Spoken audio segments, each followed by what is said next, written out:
Hello, I'm Gretchen Rubin, and I am co-host of the Happier with Gretchen Rubin podcast. I'm going to be joined in a minute, fingers crossed, by my co-host Elizabeth Kraft, and we are going to be talking about our next book club pick, and we are going to be talking about any questions that you have. Ask them if you have them in the comments. Sorry if you're doing that again, and tell us where are you watching from. And here we go. There we go. There we go. Now it's going to work. See, I think, technology is great when it works. How many people have found themselves saying that with their friends? There you are. Yay! Hey, I don't know what happened. You weren't popping up, and then I sent the request, and it wouldn't let me re-request, and I don't know. Coastal issues. We are 3,000 miles away. I know, it's like that Louis C.K. thing about it's going into space, Yeah. Cut it some slack.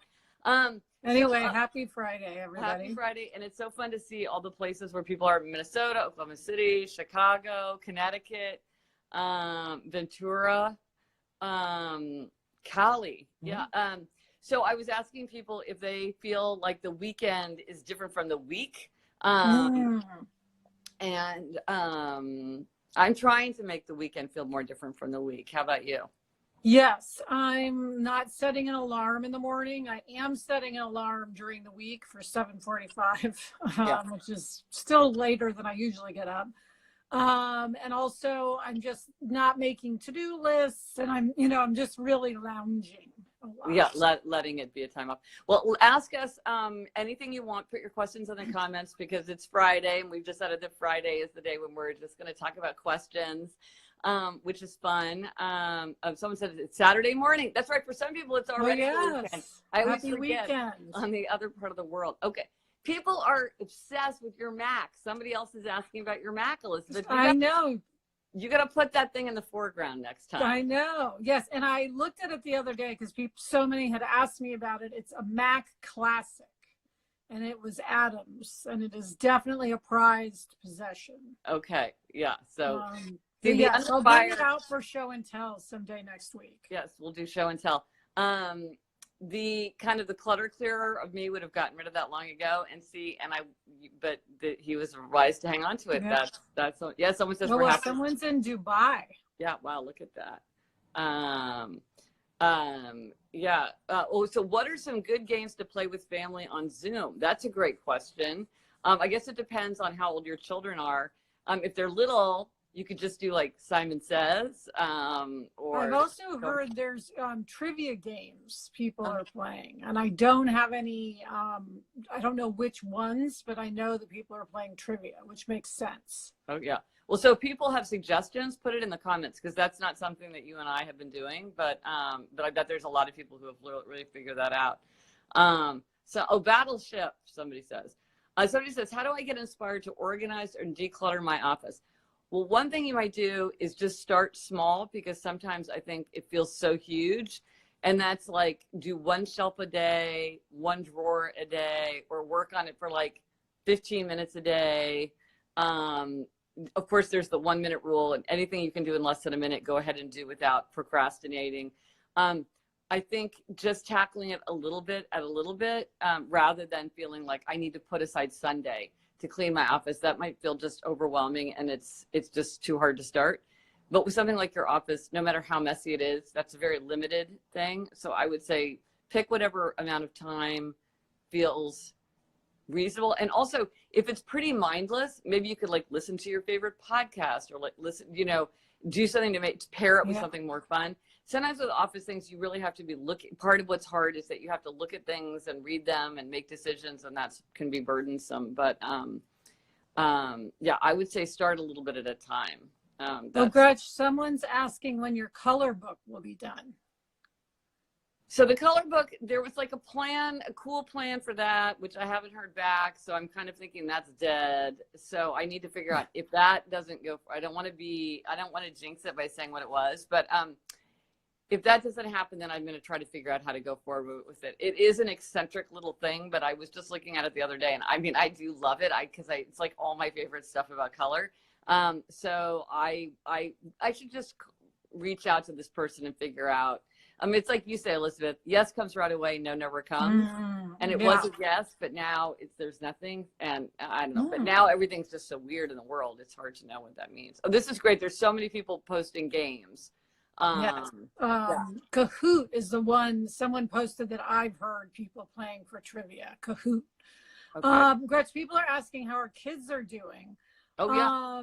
Jack is doing great. He happens to be a kid who loves being at home. So although he's bummed that he's not getting to go on his spring break trip, he's actually very content to be home, which is, I feel very lucky to have a kid who loves being home.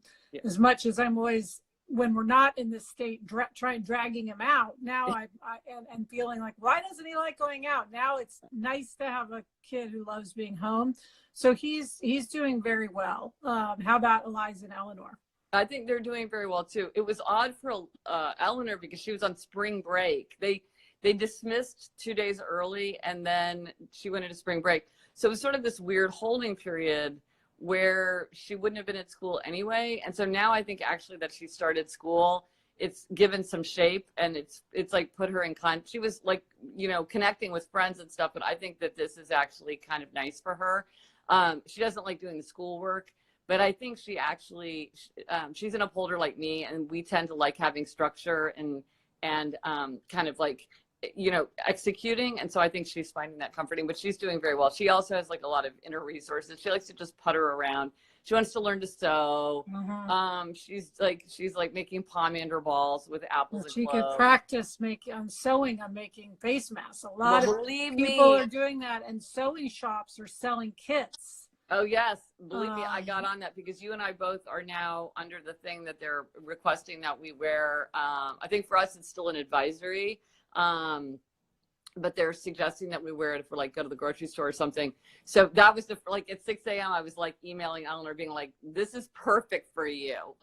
Because there's also these ways you can do it with like a bandana and hair bands. Like you can kind of, you can do it even if you can't sew. People want to know how old they are. Jack is 10 and he is in 4th grade. Yeah. So Eleanor just turned 15 and she's in 9th grade, and Eliza just turned 21, like with us here. She'll have a very memorable birthday. She's a junior in college, so she came back March 14th. So she was kind of in shock for a couple days, or maybe a couple of weeks, but now she's also in class a lot, and she has a lot of work to do.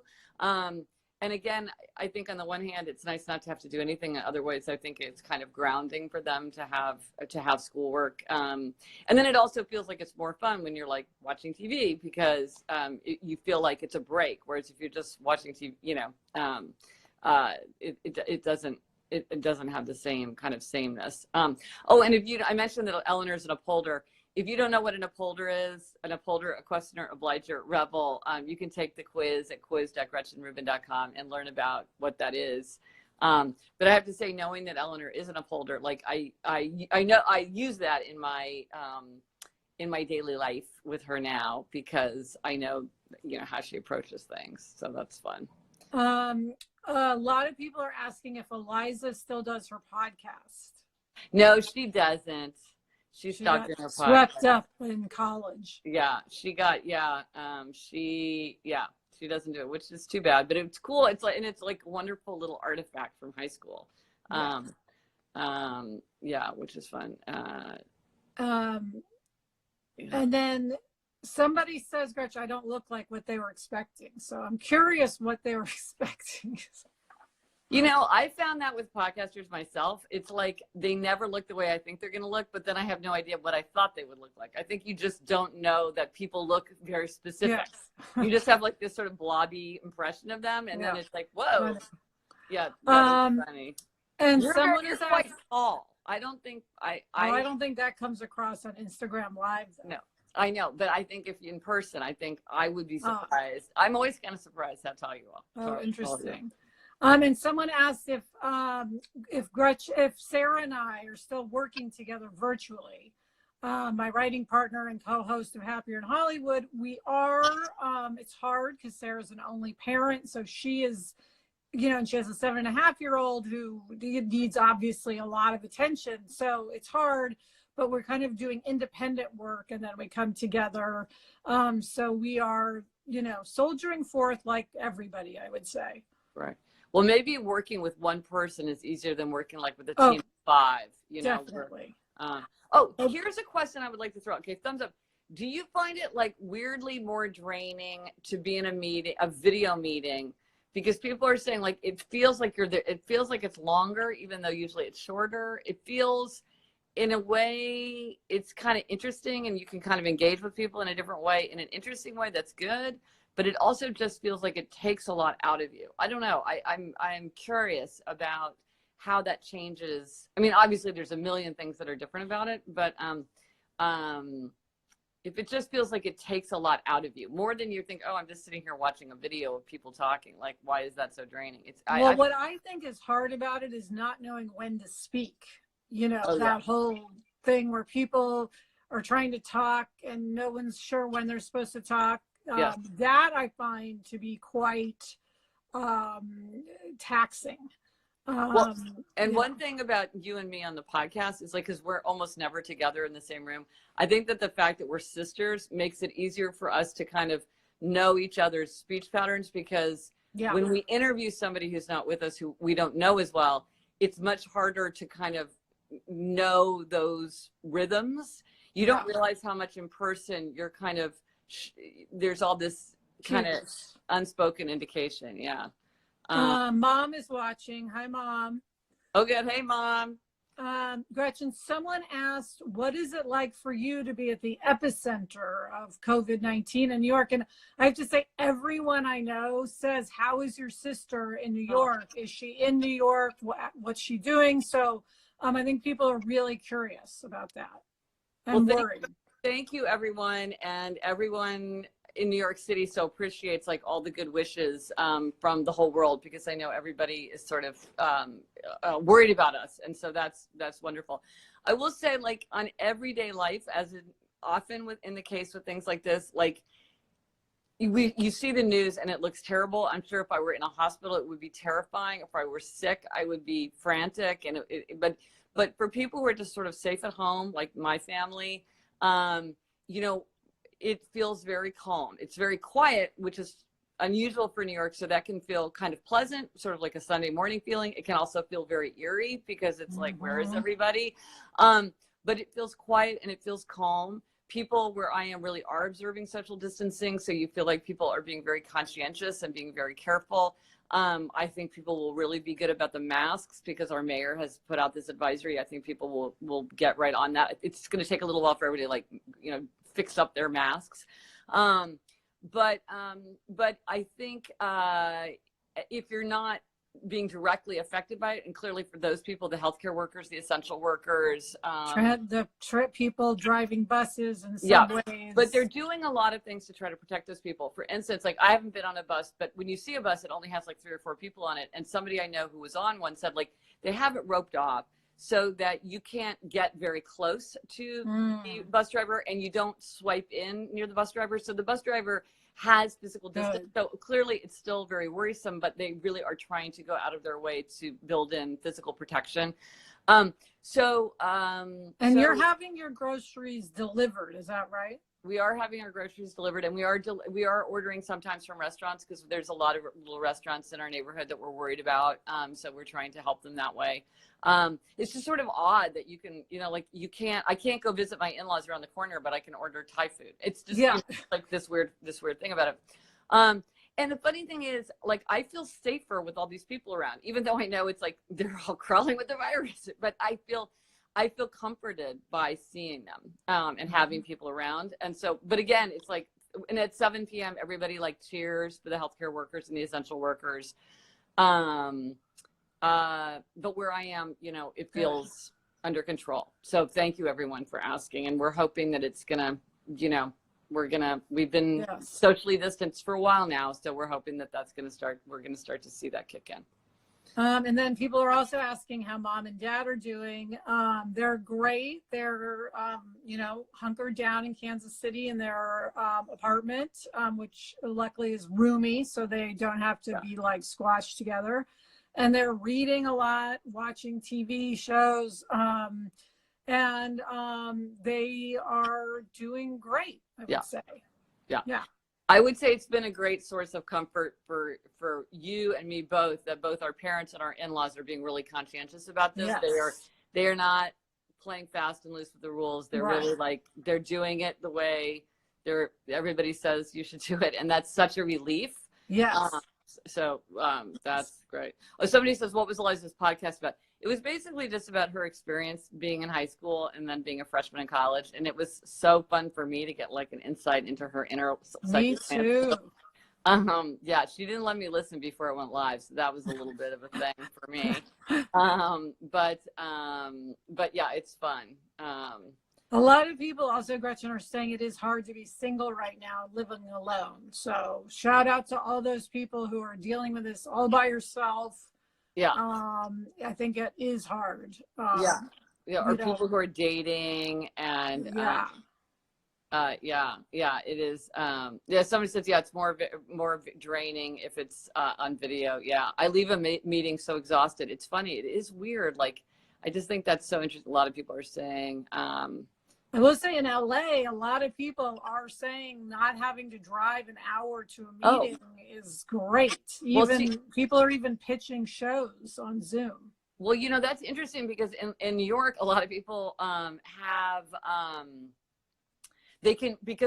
most people have public transportation. It is a time where people read or listen to podcasts or listen to audiobooks or read the paper or whatever.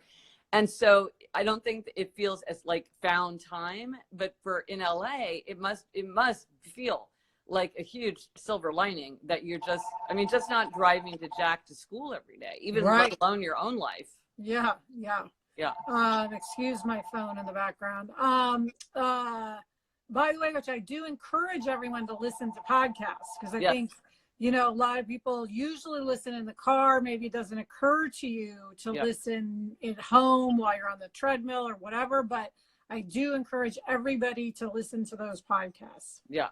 No, there's so much good stuff out there. It's really, and there's I forgot about Gifted Podcast. Go to giftedpodcast.com. Yeah. And you can give someone the gift of a podcast. Like, you could mail it to them, and the thing is, if somebody doesn't know how to listen to podcasts and you show them how, it's like giving them television for the first time. Right. It's like unlocks this whole world of content, and it's so exciting. And it's just like, that is, I haven't been able to like introduce someone to just like the concept of podcasting in a long time now. And I miss it because it's so fun. And if you tell somebody a podcast they love, it's like Eleanor loves Cautionary Tales, which is a podcast that I love. And you feel so proud. It's like when you get somebody to watch a TV show. Wait, and I want to throw out a question for everybody. Okay, if you love The Office the way I love The Office, who is your favorite character on The Office? Someone just asked that. Is that what inspired you? Yeah. Oh, I was just going to ask you that because that was one of our questions. Yeah. So what is it? What is your favorite one, Eliza? Well, it's got to be Pam, because partly, one, I love Pam, but two, Sarah and I interviewed Jenna Fischer on our podcast, Happier in Hollywood. Oh, and she wrote the greatest book about becoming an actor, called, I think it's An Actor's Survival Guide, something like that. An Actor's Guide, I think. Yeah. She told us the story of how the audition for Pam, which was that she'd actually been temping as a secretary. And so she knew she'd been wearing the clothes that she wore to the audition. She knew how it felt to have that job. And so she played it very differently from what was sort of expected, because she knew the reality. And then they were like, oh my God, you're Pam. So anyway, I love Pam. How about you?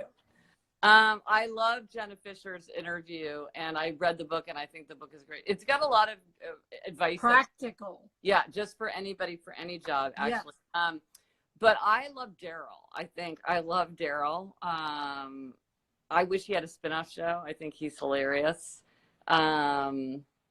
I think he's my favorite character. A lot of people are getting votes. Dwight, Phyllis. Oh, I love Dwight. Michael, of course. And by the way, this is somebody else's question. I want to give credit where credit's due. Somebody posted that, and I just love that question so much because I love thinking about The Office.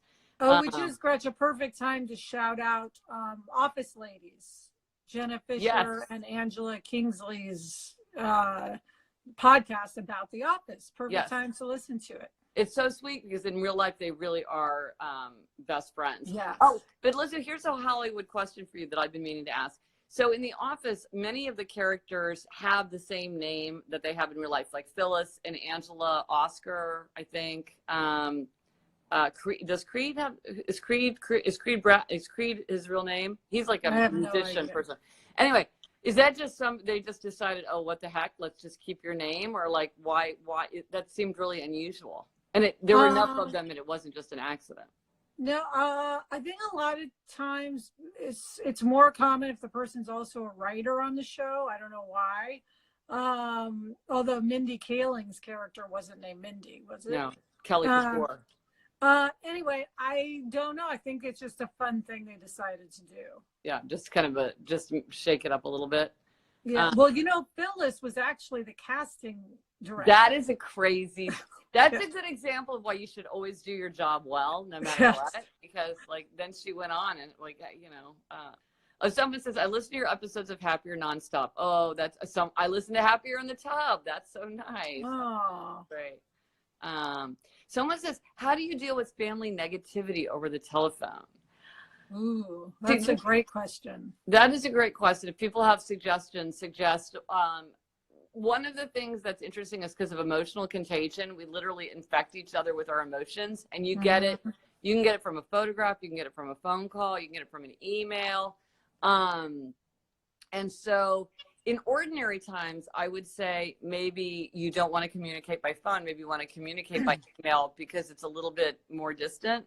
But right now you may feel like you want to be on the phone because maybe you want that person to feel included, or you feel like it's important to have that extra, that more enhanced.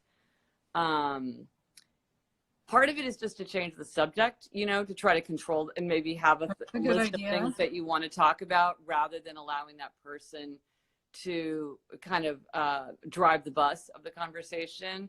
One thing and I have a couple posts about yours versus Tigger's. If you're kind of a Tigger person and you kind of always want to be looking at the bright side, if you're talking to someone who's an Eeyore, the impulse to try to always present the other case can be almost like irresistible. Like, well, look on the bright side, or you don't know that, or and that kind of tends to drive an Eeyore more into the negative because they feel like you're not being realistic, and they don't want to be cheered up. And so you might look at those posts because that can be a very draining and polarizing dynamic. And often it's better to just acknowledge the reality of other people's feelings, because then they don't feel like they have to keep insisting until you understand what they're saying. So you could just say, wow, you're really worried about blah, blah, blah, blah, blah. Or, you feel like da, da, da, da, da, da. And just show that you understand their concern, and then try to change the subject rather than saying you're wrong, or maybe that won't happen, or you always look for the worst, or why are you catastrophizing? Sometimes that can be an issue. I think it's good to put yourself, luckily we're lucky because we don't have this, but put yourself in a mind, before the call, say, okay, I know this person is going to be negative. Yes. I know what I'm getting into, because usually people are always the same. Yeah, they're predictable. And I'm going to listen, but I'm not going to take it in. It's their reality. It doesn't have to be mine. And just kind of say, I'm not going to drink it. I'm not going to drink the poison, but I am going to show up and be there because it's, the right thing to do at this moment. Right. And then maybe don't stay on the phone for an hour and a half. Yes. Yeah. Maybe have something like, oh, I got to go because it's time to get organized for dinner or whatever. If you're just joining us, I'm Gretchen Rubin. This is Elizabeth Kraft, and we're the co-host of the Happier podcast. And we're doing an Ask Us Anything. So put your question in the comments. It's so fun to see. Oh, someone said, your podcast was my first. It opened the podcast door and changed my world for sure. Oh, isn't that lovely? I love the idea that we're someone's inaugural podcast. That's wonderful. Yes. Oh, Pam and Jim. Oh, somebody else says, what is your favorite quotation from The Office? Oh, that's a great question. I know what my favorite one is. What? My favorite one, Creed, because Creed's kind of like this wacky character. He said, I've been involved in cults before, both as a follower and as a leader. You have more fun as a follower, but you make more money as a leader. And I quote that all the time. It comes up in so many contexts. Very true, too. Yes. Someone asked, do we have a mantra yet? Oh, we should. Perfect segue. Perfect segue. Okay, Elizabeth, talk about the mantra. So someone a couple of days ago brought up, asked if we had a mantra. And then I was saying to our mom has a mantra, which I guess we should wait and reveal Monday. Okay. And I thought, let's have a COVID-19 mantra. We love mantras. So the challenge for the weekend is to come up with a mantra either for yourself or for your family, whichever makes, or both, whatever makes the most sense. Now, I was reminded, because my family is rewatching Game of Thrones, and everything reminds me of Game of Thrones, just the way everything reminds me of The Office. They have the house, I forget what they call them. They have like the mottos of their house. So there's like growing strong is House Tyrell, winter is coming is for House Stark. What is he that is dead is not dead? What is dead may never die. Yeah. But I think we do not sow is actually what the Greyjoy is. Like family duty, honor. So that's kind of inspiring too. I like these kind of snappy, better together or whatever it might be. So that would be good either for yourself or for your family. I'm going to try to see if I can get my family to do this. It's like sort of a dinner, a great idea. I'm creativity thing. Yeah. At one time, our family motto was no whining. That's a good so that's our weekend challenge, Gretchen. Also, someone's asking if we can announce the virtual book club. We were going to try to do that today. Yes. Ta-da! Home Cooking by Lori Colwin. So, Lori, let me tell you a little bit about this book. Elizabeth has not read it yet, so it's going to be... I'm excited. Yeah. So this is a series of essays by Lori Colwin. Lori Colwin is best known as a novelist. She wrote a wonderful book called Happy All the Time, which is just like a wonderful happy book about like two young couples in love in New York City. A wonderful book called Family Happiness, which is more about kind of middle marriage, and a bunch of other novels and short stories. This is a series of essays that she wrote, I think, for Gourmet Magazine when Gourmet Magazine was still huge. And it's called Home Cooking because she's a big fan of like home cooking, comfort cooking, nursery food, good solid food, plain food. She's not like a sophisticated gourmet person. And what I love about like Elizabeth, you and I are not interested in cooking. And actually this is my mother-in-law's copy. And so she made all these notes in the recipes. Of course, I had never even looked at the recipes because it does have recipes for all the food she talks about. I skipped that. I'm not interested in them. But what it is it's really about hospitality, about creating a home. It's about coziness. It's about what it's like to live in New York City. It's about food shopping. It's about being young and having nothing and like having a dinner party in your studio apartment and then cooking for a child and then like going through divorce. But it sort of reminded me of Love, Loss, and What I Wore because it's again a very restrained way of talking about it suggests so much by focusing on one thing. And I think also for people who are maybe feeling a little bit scattered and a little bit unfocused, this is a book where you can sit down and read it straight through. But it very easily lends itself to reading it chapter by chapter because even though they fit together beautifully, they can be read, and many of them probably were written originally to be read independently. But she's a wonderful writer. She died young of cancer many years ago now, many decades ago now. But she's been brought back into print. And Elizabeth, we learned our lesson. This is a book that is available in every format. Yes. It came out and then it was re-released. So if you're looking online, you'll probably see different covers. And when are we going to talk about it? People are asking. Okay. Well, should we give people 3 weeks? Should we say April 21st or let's just say 21st because that's 3 weeks from April 1st. That feels like a more memorable day. Okay. April 21st. Yeah, and I'm excited about it. Gretchen, I have to mention one thing on the subject of cool women in New York cooking. one of the greatest moments of my career is I had a meeting with someone at her house, this woman named Linda Obst, who's a very famous Hollywood personality. Big deal. And on her fridge, she had an index card that was Nora Ephron's handwriting, who had written out for her how to make the perfect baked potato. And she had it on her fridge, you know, forever. I was frame that. Yeah, well, yeah. But anyway, Nora Ephron was one of her best friends. But I was just like, oh my God, I'm looking at this. You know, it was like something you'd hear about, the kind of thing Nora Ephron would do. And then it was like coming to life. It was like, she really was like that. Yeah. You know? Yeah. Yeah. So anyway, Lori, she reminds me, you know, it's a similar vibe. Okay. Now I'm going to tell the story, which is a total non sequitur, except that it's about Nora Ephron, but it's something that I love. Delia Ephron is her sister and is also an amazing writer. She wrote a fantastic collection of essays, which actually might be good for this, called like Mother, Sister, Daughter, Friend, or something like that. I can't remember the exact title, but like her 4 identities.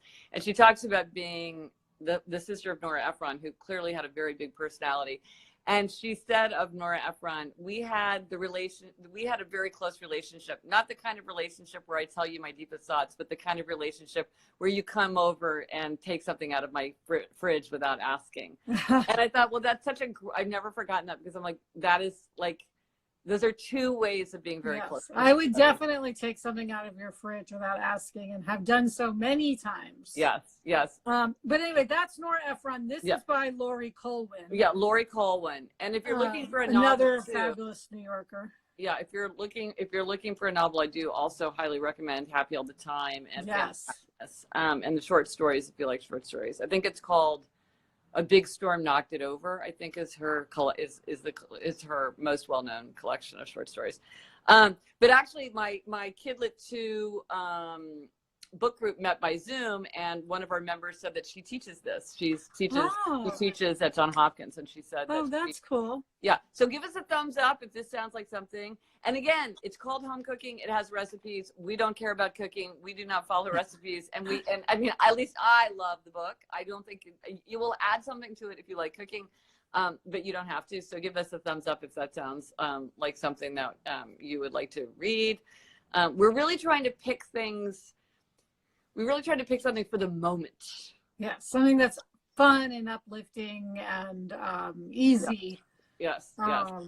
Yeah. Oh, somebody says, "Oh, nice title." Yeah, it's a cozy title. Yeah. And people are cooking a lot more than they usually do, so it's a good time to read the book. That is true. And we'll have to ask if people, I mean, I bet some of our listeners, viewers will try recipes. Yes, so. If you try a recipe. Well, it's funny to see kind of like food fads, because it was written, I think it was written in like 1981 or 1988. And so it's like what people thought of as being like healthy and not healthy, and kind of like what it was. But interestingly, she's already talking about things like organic eggs. So it's interesting to see kind of, it's kind of a cultural moment as well. Food is so culturally determined. It's interesting. I think when she wrote this, it was the height of like super fancy, complicated, not very tasty food. And that's what she's responding to. But so now let's do the check-in, accountability. Yes. Okay. Yes. So yeah, we're looking at you. Put it in the comments. What have you held yourself accountable for? We are going to we're going to hold you accountable, and give yourself a gold star if you've been doing the thing that you are holding yourself accountable for. If you are doing the yoga, if you're walking your 20 and 20, if you are writing your 2 pages of your fictions podcast, which some people are doing. Someone said somebody would like a list of cozy books. The Night Search comes to mind as a cozy book. Oh, that's interesting. I love the binoculars. I think yesterday my accountability thing was to write the letter to myself, or maybe it was the challenge, but I did do it. You I did? wrote a whole letter to myself. Yes. Would you read it, or no? It's too. You know, it's on my. Can I get to it? Let me see. Okay, I'll keep looking. Someone's crocheting. I wrote a letter to my COVID-19 self, and biking 30 minutes each day. So that's fantastic. Granny Square Day, excellent. Matt Pilates. Gold star. A lot of people. I did blow dry my hair yesterday. I also put on makeup. Gold star. Running. This is great. Look at all this. Gold star, no snacks after 7 p.m. The battle of working from home. Wow. It is real. Good job. That is good. Day 3 of pairing lifting weights with listening to this live chat. Oh, that's a great idea. Oh, we should suggest that people do that. Yoga every morning this week, an hour of yoga every morning, no excuses. Walking, so far it's only 3 days in a row, but it's something. So if you don't know what we're doing, I found my one. If you don't know what we're doing, if you want to be held accountable, especially obligers, and if you don't know if you're an obliger, take the quiz at quiz.gretchenrubin.com. Many people benefit from sort of going on the record and announcing that they're doing something and being held accountable for it. So this is like an accountability check-in, which if it helps you to know that someone's looking over your shoulder and asking you if you've done it, that is what you're doing. Check in, give yourself a gold star if you did it. If you didn't do it. I have to shout out the person who says they didn't dry their hair, but they dried their bangs, and that was a victory. I love that. I love that. All right, do you want to hear my letter? Yes, absolutely. Dear Liz, it's not that long. Dear Liz, you made it. You're back in the world. I'm so proud of you for conquering the apocalypse loophole and remembering your word of the year, lighter. You completed no alcohol April. I decided to do that for the calories. Oh, good. You ate the most vegetables you've eaten in your life. And you even managed to mostly get a handle on your burst snacking. Plus, you stayed on that treadmill. You're emerging from this stronger and lighter, and now you can go out and enjoy your friends and the life you love so much. Good job. That is a beautiful letter. Well, we'll see how it goes. But it was good. It felt good to write it. See, I have this issue with mine because I want to work on my aphorism book, but it almost feels like, is that a treat? Like, I can't tell if I'm asking myself to do something that's hard or that's actually really easy. I'm having this whole like weird, I don't know what's going on with my work life. And I feel like that's not related to it doesn't have to be hard. I mean, maybe you like not. it, you want to do it, do it. Okay. I don't think the letter has to be something. Also, you do a lot of hard things. You don't need to say, good job not eating sugar. You don't eat sugar. No, yeah. Okay. Then I will do it for my aphorism book. And so if you have any aphorisms, send them to me because I'm collecting them. Oh, especially if you have proverbs of the professions. I'm collecting. That's like, if you're like, the investors who's wise diversifies, or bad facts make bad law, any kind of proverb of the profession. And if you don't know what we're talking about, we talked about it in this week's podcast, which is episode 267, which was the idea of writing a letter to your future self. Weirdly, we had recorded this before the whole COVID-19 situation kicked in. So now we're kind of adapting it for like, write a letter to the self, the post-COVID-19 self, like when we come out of this period. Like just like you did, and I think that was fascinating. So my accountability this weekend, Gretch, I think will be to get writing done, because I last weekend I didn't do any work and I just decided not to, but this week I want to write let's say 5 pages. I enjoy my time off more if I do a little bit of work. For me, a little bit of work makes goofing off more fun. So I find that if I like work for a couple of hours in the morning, then I enjoy the rest of the day much more, more than if I did nothing all day. So yeah, and if you don't listen to the podcast, subscribe to Happier with Gretchen Rubin. And we should ask Elizabeth. We haven't asked anybody to review us for a long time. Yes, that's bonus challenge. And Gretch, because we're going into the weekend and we won't be doing this every day, I also want to tell people they can join our Happier in Hollywood Facebook group. Just search Facebook for Happier in Hollywood, because that's an ongoing COVID-19 place for practical tips and ways to, and everyone's just connecting, and it's very positive. So we'd love to have you. You don't have to listen to the podcast to be a part of it. Yeah, that's nice because it's always there. It's always happening. Okay, so this weekend, come up with your mantra. an individual mantra, a family mantra, a COVID-19 mantra that's going to get us through this period. I cannot wait to see what people come up with. This is like gonna. You and I love mantras. We love mantras. We're gonna have to keep a list as we go. I know, exactly. Maybe I'll do a blog post of the best ones. Okay, everyone, have a great weekend. Let's keep our hands clean and our minds clear. Bye.